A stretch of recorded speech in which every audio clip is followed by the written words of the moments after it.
Get in the know. Non-stop Vikings talk. It's Purple Daily on Score North and ScoreNorth.com. Purple Daily, presented by Surly Brewing Company. And a Merry Christmas Ho, ho, ho. from Mackie Claus, Dexy Claus, and Judley Claus. Judd, it's crazy. It's Christmas, and you're still in the Vikings press box. You've been there for 24 hours. You know what? What's happening? Because I'm at home here. Because I'm at home here, and I'm It's waiting just for empty? my presents. Where is Santa Claus? I thought sure he would show up with an array of presents. Is for the there a Vikings. chimney inside US Bank Stadium, or that must be tough? Because does he just dangle from the He the breaks top? through the glass because he didn't see it. He's like the Batman. birds. He's Batman. No, he didn't identify it, and the reindeer got confused and just went right through the glass. It's like the Real birds. mess. Oh man. Yeah. Currently, Rudolph is in the ICU. Bleeding Blitzen nose. didn't make it, unfortunately. We tried. We did a lot of Couldn't. work. on Blitzen, I'm Blitzen. sorry. We were like Blitzen. Actually, the Giants did a lot of blitzing Heyo. in that game on Saturday, and it worked for a while, but in the end, old Kirky boy, That's right. Kirky McClutcherton, Mr. Fourth Quarter comeback, ties the NFL record. We'll get to incredible. all of that. It If you started missed, as a joke. it was did. a It joke. literally started as us trying to encourage him. Can we do this once in a while? And now he's doing it more than pretty much any quarterback that's ever walked the face of the earth. Purple Daily is daily Vikings entertainment. Yes, even on holidays. And we just want the Vikings to win a Super Bowl before we die. The show is presented by our friends in part at TCL. Redefine creativity with the TCL 30V 5G smartphone. Enjoy blazing fast 5G speed, an AI-powered 50-megapixel triple camera system. That's a lot of megapixels. Love it. Ultra-realistic and true-to-life visuals powered by Next Vision and booming sound from the dual speakers. Learn more at TCL.com. Our hottest Vikings takes and our pie chart of praise momentarily. But, Judd, what are you going to be sipping on throughout this holiday week? Let me guess. Surly? You know what? It's not.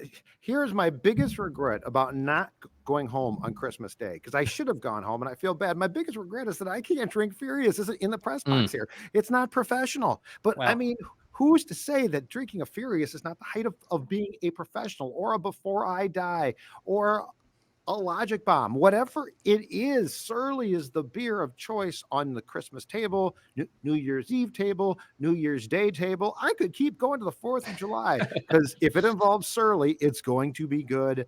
It is the best draft choice a team can make. Forget Justin Jefferson, Randy Moss, or anyone else. Surly, that's the beer. Amen. Amen. All right. Let's fire up, as we usually do, recapping each Vikings game, our hottest Vikings takes. And I will step up to the tee first here. Breakfast ball. I don't think I'm going to need a breakfast ball for this Oh. one. You guys tell me. Piping, huh? We've danced around this. We've debated this. We've talked about what would he need to do this or this.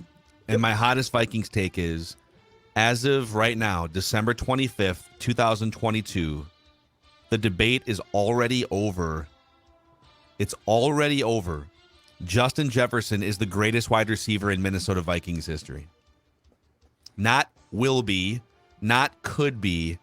Justin Jefferson is the greatest wide receiver in Vikings history. He's 23 years old. Yep. We're only 3 years into this thing. I have seen enough. I am calling the fight. Randy Moss. So you need to I see am no in more? Randy Moss. I am throwing in the white towel on behalf of Randy Moss's corner. So you don't need more. Like you don't I do need it not need to continue on see for anything another more. season or so. Okay. I do not. And Wow. let me explain here, because I know that. Right. Okay. And this isn't just like, as you can see with the sprinkling of gray in my beard, okay? I wasn't born after the Randy Moss era. It's not like, I didn't get to see the Purple People Eaters. And so when I think of the best Vikings defensive players, I think of John Randall before I think of guys that I didn't see before I was born. And that can be a flaw sometimes as a fan, where it's recency bias, right? No, I was in high school when Randy Moss was still a Viking. When Randy Moss was traded, I was a freshman in college. So I definitely, like, as a kid and a young adult, I watched the Randy Moss Vikings era. Right. Randy Moss threw a harder fastball. Randy Moss had the bigger haymaker knockout punch. But Randy Moss was not a better pitcher, and he was not a better boxer than Justin Jefferson. Justin Jefferson's a better route runner. He's a more reliable pass catcher, just in terms of, like, not dropping passes. He has a more versatile route tree. Yep. And he is now surpassing Randy Moss's yardage records without needing the 17th game. Oh, but it's a 17-game season. It is. Yep. He just passed it in the 15th game. Yeah. The only thing Randy Moss has over Justin Jefferson is home run, big play down the field potential, which is a huge thing, and it should weigh a lot. It's like Mike Tyson had a knockout punch. Yep. But there were other boxers that they could take it 12 rounds if they needed to with stamina. They could knock you out. They could win on points. So to me, Justin Jefferson is the more versatile pitcher. He's the more versatile, better overall boxer, and he's the more versatile, better overall wide receiver. I have seen enough. Fight me. Fight me. Let's talk through this. Oh. So Randy Moss. So here's what Moss has on JJ, and it's not JJ's fault. Because of when Moss came in the league and how he was used upon arrival by Green in '98. We've talked about this before. He essentially changed the game. So like it became, I think it went from, passing is really cool. And there were some, there were certainly receivers before Moss who were outstanding, but the high wire circus act that Moss did changed thinking. I think the league looked at it and said, holy shnikes, we got to have more of this. How do we make the rules? So Moss gets credit for changing the game. But where I agree with your point is this: Justin Jefferson is Chris Carter and Moss combined. And that's where Moss wasn't. There's no 3 deep here, folks. There's no 3 deep. You literally, whenever anything can, if you back in the day, if Cunningham was trying to complete, a 15-yard pass, that went to CC. And if he was going deep down the field, that went to Randy. And every once in a while, Jake Reed would come in. 3 deep was a legitimate thing. Yeah. There is a 1 deep here, and it's one guy. And again, I think part of the reason, as we discussed on Ventline yesterday, part of the reason why the Vikings are such an anomaly and such a weird team, and it's like they shouldn't be this good, is outside of quarterbacks, I don't think the advanced metrics world has a way to actually calculate the value of a guy who changes games instantly. And Jefferson did. That last drive, of which then Greg, the leg came in and kicked a 61-yard field goal. That last drive wasn't luck. That was 2 incredible plays with Cousins making throws to Jefferson. So that's not like, well, that was dumb luck. So I know why some people will always side with Moss. That being said, yes, this is one of the most incredible seasons I have seen, and I think you're right. This isn't a perfect comparison, but I'm going to take this to baseball for a second here, because Phil's talking about peak greatness, right? So Randy Moss between 98, and I know through 2007 was really good, but there was a couple years where he just in Oakland was kind of a wash. He was injured a few years in Minnesota, but there was peakness there, right? Johan Santana with the Twins from 2004 to 2010 or 2009 with the Mets and Twins was one of the best pitchers in baseball, right? I mean, multiple Cy Youngs, clear and far away the best pitcher in baseball. What Shohei Ohtani has done in a short amount of time, 2020 to 2022, it's a shorter period of dominance, but what as he has done is that greater than what Johan Santana did in his peak, in his run of 6 years where he run like four Cy I would Youngs. fight you on this a little, because I think Johan Santana's peak is like Hall of Fame peak, and he's getting snubbed. But yeah, I think I agree generally that Randy, for Justin Jefferson to really take this mantle from Randy Moss, from most fans, he's going to have to do it for like 7 or 8 years. Otherwise, it's just going to be a hot take for the next 4 or 5. Don't forget, I'm ready to say it right now. Though, Phil, to your point, though, don't forget, it's very important that if we're going to go back and say that, so if you are going to say Moss is the greatest, don't forget the pain in the ass that he could be on and off the field, including the whole thing about basically I play when I want to play. I play when I want to play wasn't BS. Like he wasn't being cute. He was serious about that. And then you go back on film and show me how many times have you seen Jefferson take plays off?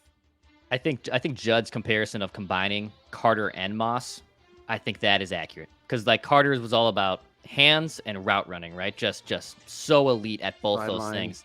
And JJ is also super elite at both those things and has big Yes. playability. Maybe not to the degree Moss did because he changed the game, but it is a superhuman of those two, if you will. You know what the other crazy thing is? Like, if you just take Randy, forget about the trash Oakland years that Declan referenced, and like him at the end of his career losing some of that straight line speed. If you just take Randy Moss's Vikings career, 7 years, 15.9 yards per reception. Jefferson, 15.1 yards per reception. So even with Randy Moss being the better deep threat, the better straight line speed, explosive receiver, in terms of like the actual yards per catch, it's basically even between him and Jefferson's doing it through nuanced route running and yards after the catch.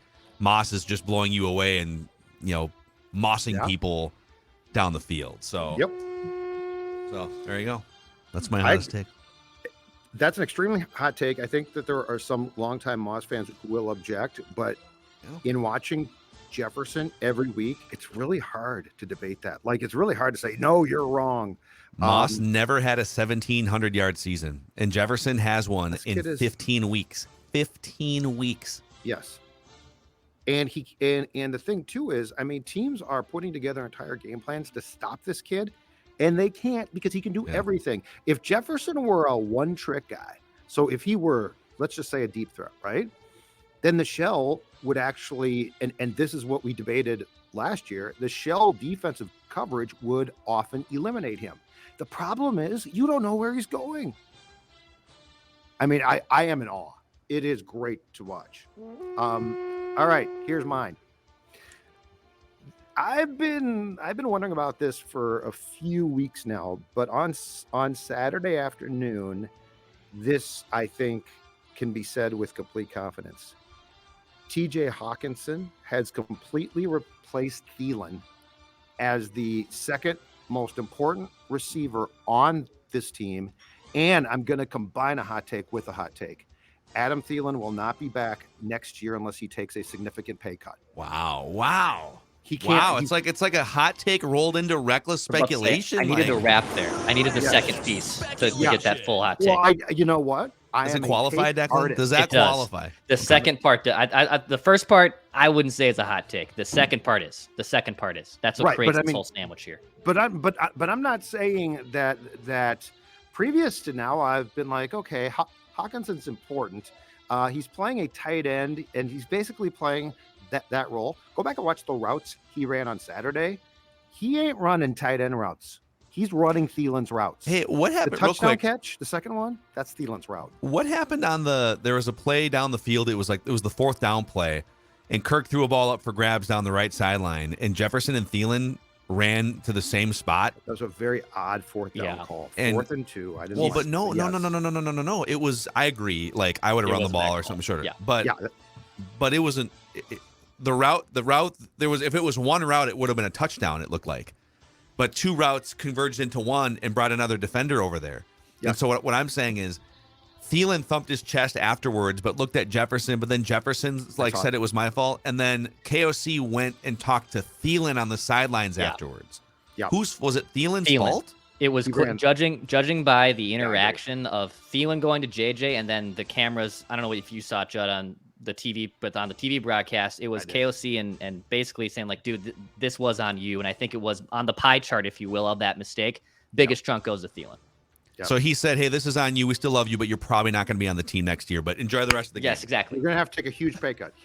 But Hawk caught 13 passes, 109 yards, and 2 touchdowns.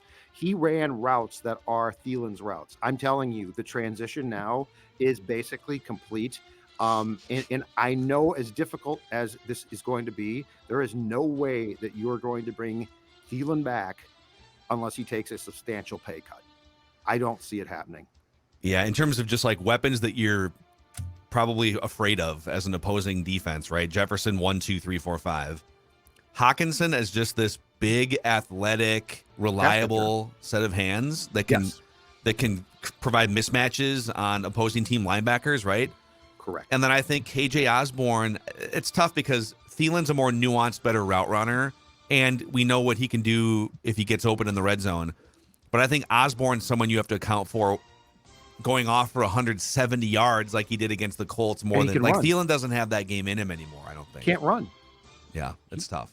He can't run on the pass that got that initially looked like it was picked, and then it turned out that the ball had slightly come ajar. Thielen, part of that pass play is Thielen can't get to that spot now. Like he was literally not in a spot. Like I think Kirk made a decent throw there, but like that's a timing route where you have to be at that spot at that second, right? And like go back and watch it. He's trailing it. And look, this guy has given his body. I am not saying it's like I know exactly why he's broken down, but you can't fix that. And they're trying to give him, I think, at least 1 day a week off in practice now. They're trying lots of things. But I think today, or I should say Saturday, was an acknowledgement that, look, first option, Justin. Second, the Hawk. Real quick, one more thing on Thielen here. Remember, to start the 2018 season, he had 8 consecutive 100-yard games. So 4 years ago, 8 consecutive 100-yard games. Yep. And then defenses kind of neutralized him, and he wasn't being targeted nearly as much. The rest of the year, it was some like Kirk kind of moved off him, but I think it was an NFL record, maybe. It flirted with one. Mm-hmm. Over the last 4 years, Thielen has a combined 5 100-yard games. His last 100-yard game was week 6 of 2021. So he just doesn't really have that game. It's not really part of his thing anymore. He's not a threat to go off for $130 like he was 4 or 5 years ago. So, all right, Declan. This might be victory lap time for Declan here. What is your hottest take? Tread lightly, be careful. All right, my hottest take. There's no other kicker I wanted up more than Greg Joseph to boot a 61-yard field goal. Justin Tucker comes knocking. Doesn't matter. keep naming them. Doesn't matter. This is a ridiculous violation of the hottest take, but we're going to allow it because exactly. He booted a 61-yarder. And exactly. Don't tell me. Hasn't missed a field goal in his last 13 tries. And all this talk, all this stuff about, hey, the missed extra points. Oh my God. I'm sorry. Have any of those games he has missed an extra point resulted in a Vikings loss? Oh, my God. Fact checked. It hasn't. It hasn't resulted in a Vikings loss. Okay, guy. Oh, my. And if we go back to the Buffalo game, if he misses that, if he makes that extra point, the Vikings play conservative. Greg Joseph goes up there, boots this 61-yarder through the uprights for old Dex Tweet's most validating sports take that he has ever experienced in his young sports broadcasting career. And I will be doing how are you going to with Donald and Blitzen and Rudolph, all of them, for the validation that took place when the Vikings beat. How are you going to explain this after a playoff game now if it goes wide left? Well, good thing I have a multi-year contract, not a 1-year contract. So I'm sitting pretty. Declan's locked in longer than Zadarius Smith at Score North. So he's good. I'm doing all right. Well, this is. I mean, he came into the game making 8 consecutive kicks, and I think he made all of his kicks in this game too. Right, there was no rogue mixed extra point, and the 61-yarder is a Vikings record too. Haven't we had like 5 60-yard field goals in the last year or two made against the Vikings alone? Or this year, it's like 4 this year alone. This year. And finally, they got one of their own. So, although I do side a little bit with Judd here, I would definitely celebrate what happened and the reemergence of Greg the Leg. Just tone it down a little bit. But I think based on Vikings playoff kicking history, we should sleep with one eye open a little bit. Yep, exactly right. Just a little bit. It's like a mob hit in kicking. You never know when it's coming. Nancy Kerrigan, there's going to be someone with just a lead pipe ready to. You're going to wake up with a foot by a horse in my bed. Yeah. Instead of a horse, it's going to be a foot. It's going to be the lewd grows a toe. Well, I know. Do they have kickers on Underdog? They do. Can you put the over out on? You can. On Greg the Leg? Okay. I can put my money where my mouth is on kickers. They have extra points sometimes. They have field goals on kickers as well. There's plenty of mixed sports options on Underdog Fantasy, which is the best and easiest way to play fantasy sports. They have mixed sports entries as well. Once PGA starts back up, old Deck Sweets is going to be excited for that one. Fantasy football drafts have also started Underdog Fantasy, so you can draft a roster for the playoffs over at Underdog Fantasy. And when you join with promo code SCORE, SKOR, they'll match your first deposit up to $100. Go join Underdog Fantasy and download the Underdog Fantasy app. Shout out to our friends at Federated Mutual Insurance Company here over the holidays. They've been helping business owners for over 100 years They specialize in risk management. Basically, they specialize in being an offensive line for your business, folks. They provide a guiding hand for countless businesses in the state of Minnesota and beyond. And so you can check them out. You can find out who your marketing partner or rep would be, and you can find a full list of industries that they specialize in at federatedinsurance.com, where it's our business to protect yours. And Judd, don't try and take on anything that you're not comfortable with around the house, especially involving electricity. Yeah, Just don't do that. Call our friends at Finch Home Solutions. Exactly right, because they will come to your house and they will solve your problems, because guess what? Electrical issues around your home are not DIY things, okay? You can fix doors, you can fix lots of things, but when it comes to the electronics of life, Finch is the way to go. You know what? Like, for instance here, flickering lights. Flickering lights are a problem. Don't try and fix that. Call Finch, and most importantly, don't wait until something goes wrong. In fact, Finch is offering right now a free home safety inspection to all of our listeners, and be sure to tell them that you heard about Finch on Score North, because there are special deals just for you. So say, Sports Dad told me to call you, and guess what? I did. 612-357-2604, finchhomesolutions.com, finchhomesolutions.com. They will solve your problems. They will do it safely, and you will be glad you checked them out at finchhomesolutions.com. Now on Mackie and Judd, You wanted better charts that you could see the fine print on. the pie chart of praise. You should be singing his praises. The Rock knows how you feel about pie. It's the rotating pie chart throughout the season here. Whenever the Vikings lose, we give you a pie chart of blame, which has only happened 3 times so far. When the Vikings win, which has now happened 12 times, it's a pie chart of praise. And Chef Dex has been The Rock knows how you feel about He's been pie. cooking. in the kitchen here. I'm guessing it's just one slice to Greg Joseph. Shockingly not. It is not. This is actually what I would like to call, Phil and Judd, the instant pot pie chart of praise. I have shameless plug, Declan here for Ninja Foodie. It has multiple different options. This is where you throw in the instant pot pie here of the pie chart of praise. So 4 slices of pie in the instant pot pie chart of praise for the Vikings. Okay. Let's start from the bottom here. Let's go 10%.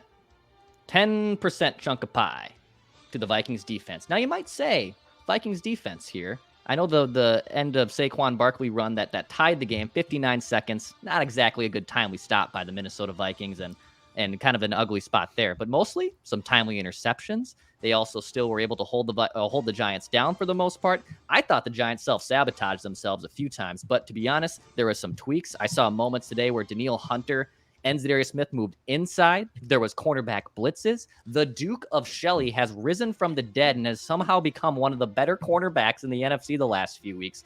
10%, a small slice of praise for the Vikings defense. 10% of my pie chart. Okay, you mentioned corner blitzes. Did you guys see Patrick Peterson come off the edge was it a sack, or did he just derailed? Nope, it was a sack. In So fact, he had just made a mistake in coverage, and they stuck him on the right end and blitzed him, and he jumped up and sacked Jones.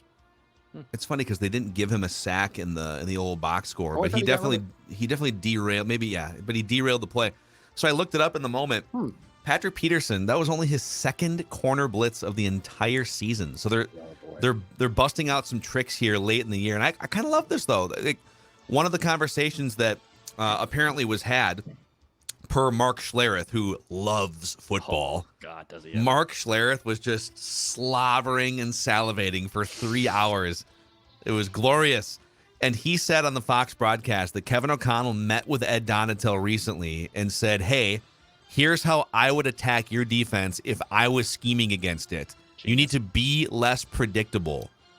And so coming out of that meeting, okay, what's something that could be unpredictable? I don't know. How about sending Patrick Peterson on a corner blitz, which we have done once all year? I kind of like that. Why do you have to tell your DC that? I know, it's, yeah. I mean, I don't mean to rain on the parade of Christmas Day, but why do you got to tell your DC, hey, why don't you stop being so predictable? Yeah, hey, if YouTubers are doing 30-minute breakdowns, Right. savaging how predictable your scheme is, guys who never played in the NFL or anything, then I want to fix it.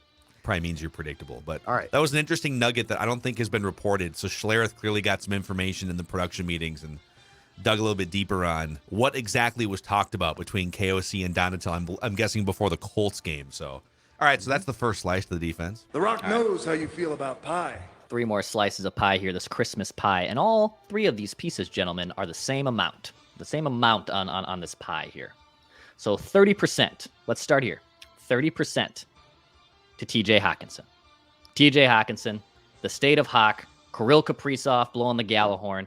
And of course, TJ Hockenson has a humongous day in front of Kirill. Catches 2 touchdowns. Shameless self-plug. That's a touchdown for old Dex tweets on Write That Down. That's a good one. 13 receptions, a $109 receiving yards. He had 16 targets today. A big day for TJ Hockenson. This is why you traded for him. I'm not going to say that this trade completely makes up for Kwesi's first draft being kind of a miss so far, but man, it does show that he had an aggressive form to go after something that this Vikings offense clearly needed. And TJ Hockenson, to Judd's hottest take as well, has clearly morphed into the second best option for Kirk Cousins here. And it's huge. You got this guy under contract for a little bit. You'll probably lock him up long term. Team control. TJ Hockenson, 30% on the pie chart. He's under team control. The Twins love it. The Twins love it. The Twins want him. Yeah, 13 catches, and his long was 16. So it was just jab from Hockenson. He just owns that little 6 to 12-yard range. That second touchdown catch, though, I mean, two defenders right there. That's an incredible catch. Hey, Judd, did you nail the final score in our purple picks? You said you said the Vikings would win by 3, that you would take the Giants to cover the 4, but that the Vikings would win by 3, and I think you said 27-24. I'll check. Keep going, and I will check and see if I did, because that sounds very close to what I said. I know you said that you would take the Giants to cover the 4 and that the Vikings would win a close game by 3 with like I a said game 24-21. Okay. I said 24-21. So I said by 3. Pretty good, though. It's pretty good. Nice. Okay. All right, second piece of the 30%ers on this pie chart of praise, Justin Jefferson. Still JJ with a humongous day. It's weird because he has the big screen pass that sets up the game-winning field goal, and of course the touchdown that we thought was the dagger. But it's just, he quietly sometimes just puts up these monster games where, he has his long reception was 25 yards, but he still puts up 133 yards on 12 catches, 16 targets, 32 targets between both these guys in Justin Jefferson and TJ Hockenson. This is exactly what you want to see, right?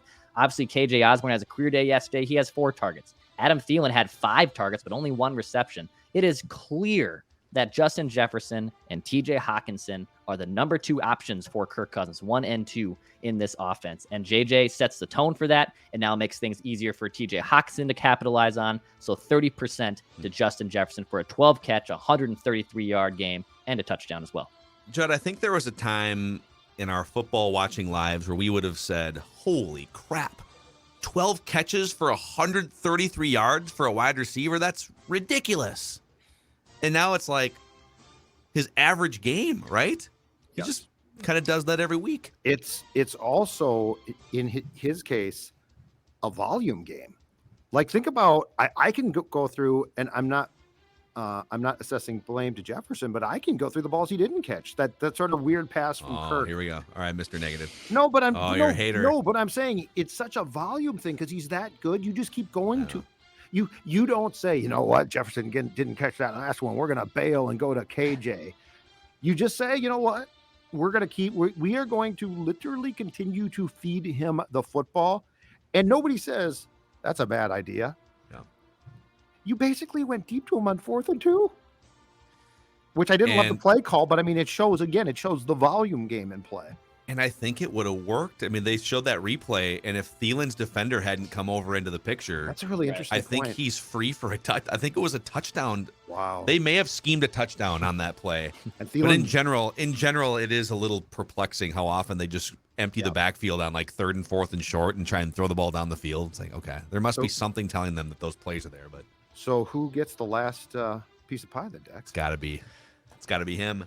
30% to the Vikings special teams. Oh, wow. To the Vikings special teams. Snub. Oh, you didn't see that little extra bite in that pie, huh? No, I did. I did see that coming. That's a good one. Little Dex tweet special ingredient on that last piece of pie, huh? 30% of pie chart of praise to the Vikings special teams. Matt Daniels had a pretty horrible game last week. Obviously, the Vikings special teams was awful in terms of expected points added. That result won't trickle in until a few days. But Obviously, the block punt was huge. Ryan Wright had humongous boots today. Greg Joseph, it goes without said, a 61-yard field goal, but also 3 for 3 on extra points, 2 for 2 on field goals. He was perfect. He was money. 30%. Sometimes special teams can play a humongous factor. We sometimes can overlook it, but it deserves a gigantic piece in the pie chart of praise. So 30% to the special teams. So 10% to defense, 30% to TJ Hockenson, 30% to Justin Jefferson, and 30% to special teams. That is my pie chart of praise. The Rock knows how you feel about pie. Nice job. I got to give Christmas Jefferson pie. a little bit more. I got to give Jefferson a 40% slice. But besides that, yes. I think Kirk was not that good. No. Kirkwood does well. He was pretty terrible in the first half, but to come back like that and throw the daggers that you need to, I could argue a 5 or 10% slice for Kirk. But I think even Kirk would tell you, you know what? I've had a lot of pie this year, guys. Yeah. Let's share it with Ryan Wright. Ryan Wright is like, I can't get enough pie. I'm getting another pie. Hey, is that a Surly over there? Oh. Really, Ryan Wright is sounds like the Cookie Monster. He looks like Billy Kilmer. He's huge. He's like an old school football player. I love it, man. He's great. Listen, I'm not criticizing him. Actually, that's the noise that Maya and Stella and hopefully Vinny at some point make when they eat Nutrisource. So Nutrisource is the official dog food of Mackie and Judd and Purple Daily. And Maya is about to have a giant scoop of holiday Nutrisource. She's very excited. And it keeps her gut and digestive health regular, which is a big staple of Nutrisource foods. Mm-hmm. And Stella's about 12, so she says, "You know what? I love breakfast and dinner, but you know what I really love, Dad? Pop, I love the training rewards treats because when I come in after a cold." And look, there's the birthday boy, Vinny, and he would love it too because you know what? Those treats, healthy, it makes them happy and it's delicious. So, in other words, when it comes to Nutrisource, you can't go wrong. Who's a good boy, Vinny? Who's a good boy, Vinny? Amazing. All right. Well, Merry Christmas to all of the listeners and viewers and to you guys. It's been a blast doing the show with you guys this season. Just one of the craziest, most memorable seasons. I lost my Santa. You used to have one. I know. What happened, man? Just like I think I just forgot to bring it to Seattle. Got to bring it to Seattle, but I had it last year, so I don't know. Yeah, it had to be in Seattle. It's somewhere. I'll go look for you. Oh, we'll go look for it. But appreciate all of you. Thank you for hanging out with us on your holiday here, and we do have kind of a combination of original Purple Daily shows throughout the week and some fun goodies from the vault that we'll sprinkle into the YouTube channel and the podcast feed this week. And we'll be back at you for Vikings Vent Line again after Vikings Packers next weekend. Merry Christmas, Happy Holidays, and Skol.